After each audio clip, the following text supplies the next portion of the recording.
女大学生未婚先孕，父亲一怒之下逼她下嫁给村里的农夫。面对一个只懂种地的家伙，李薇不敢想象今后的生活。初次见面，雷就对她一见钟情，因为她太美了。雷紧张的手足无措，倒个水都手抖，而李薇直截了当地问他 ：“Do you think you'll be able to love the baby?"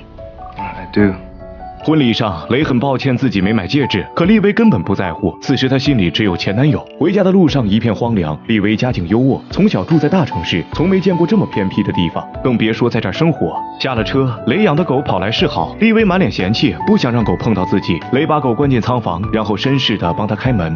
Welcome home.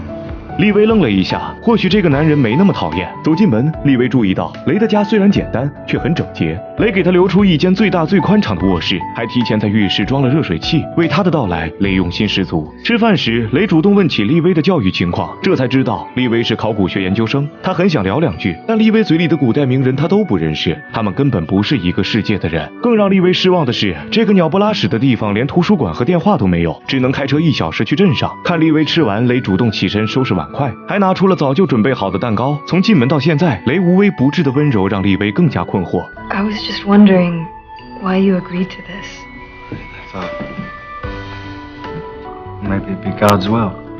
回到房间，丽薇终于绷不住了，她拿出项链，看着心上人的照片，忍不住低声啜泣。第二天，雷主动带丽薇去镇上给家人打电话，自己则去图书馆借了有关历史、烹饪和育儿的书。他想走进丽薇的世界。此时的雷并不知道，楼下的丽薇正在跟姐姐打听前男友的消息。她希望有一天那个人能带她离开这儿。结婚没让丽薇死心，虽然雷体贴入微，但她还是偷偷给前男友寄了很多信。这段日子，雷对她好到骨子里。丽薇想干农活，她不让，被亲戚们问东问西，雷帮她解围。她无聊，雷就带她去划船钓鱼。可不管雷再努力，丽薇还是讨厌这里。这天，她去做孕检，他们结婚刚1个月，但她已经怀孕4个月了。丽薇担心别人会嘲笑雷，可雷却很淡定，说他不在乎别人的看法。丽薇第一次觉得这个男人有点东西。回到家，丽薇第一次下厨，想让雷尝尝她的手艺。看着她认真忙碌的背影，雷怔住了。这一幕她幻想过无数次。她走近丽薇，很想一把抱住她，可丽薇突然绷直的背告诉她，她还没准备好。雷默默退了回去。丽薇端来一盘煎蛋，卖相还可以，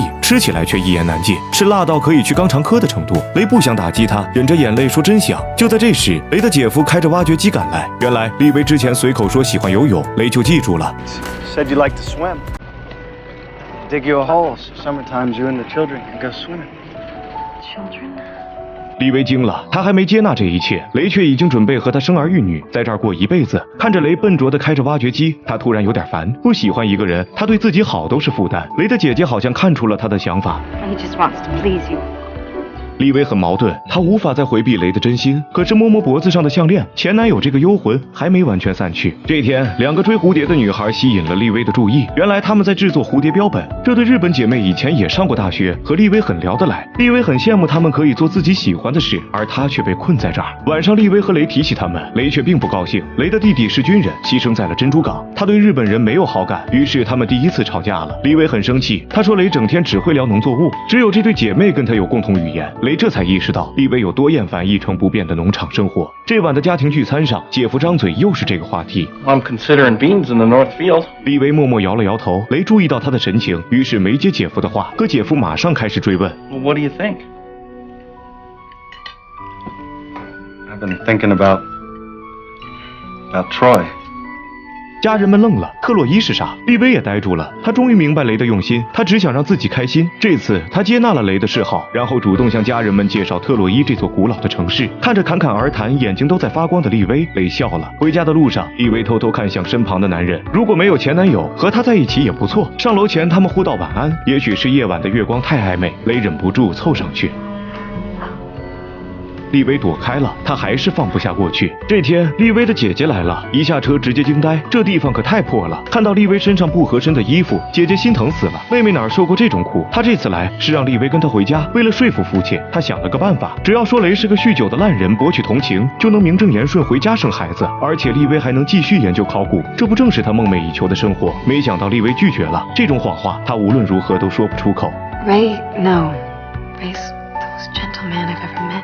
姐姐离开前，丽薇交给她最后一封信，托她帮忙寄给前男友。这天，雷在收拾东西，不小心烧掉了丽薇珍爱的老物件。他以为这些是垃圾，丽薇气得扭头就走。雷慌了，回去赶紧解释说不是故意的，他愿意做一切事情哄她开心。第二天，雷果然找到了办法，他从家里的老防空洞找到一堆老物件，堆满了整个地窖。丽薇发现后开心坏了，这回身为考古学家的她可有事做了，生活终于不再单调。渐渐的，丽薇开始主动和雷分享。雷虽然不太懂，但总是笑眯眯听着。有人说分享欲也是爱的表现，不知不觉中，丽薇的心正在被他撬动。雷还主动带丽薇去扫墓，这个在珍珠港牺牲的弟弟是雷永远的痛。站在墓碑前，丽薇第一次看到雷的脆弱，她轻抚他的背，两颗心慢慢靠近。生活不再单调，雷还在家里装上电话，让丽薇随时都能联系家人。他开心得像个孩子。小院在丽薇的打理下也渐渐充满烟火气。曾经那条被他嫌弃的狗，现在是他最忠实的伴侣。到了晚上，他开始盼着雷早点回家，桌上也早就摆好烛光晚餐。雷已经向他走了99步，他是时候迈出最后一步了。可雷并未如他所愿，晚上一进屋就怒气冲冲，对狗大喊大叫，随后又拿出一封信递给丽薇。他一看，前男友寄来的，完了，雷知道了。雷没有痛骂丽薇，他只是很失望，自己捧在手心的女人居然还在想别的男人。丽薇慌了，她想弥补，可雷显然已经被伤到了。Is there anything you like about me, Livy?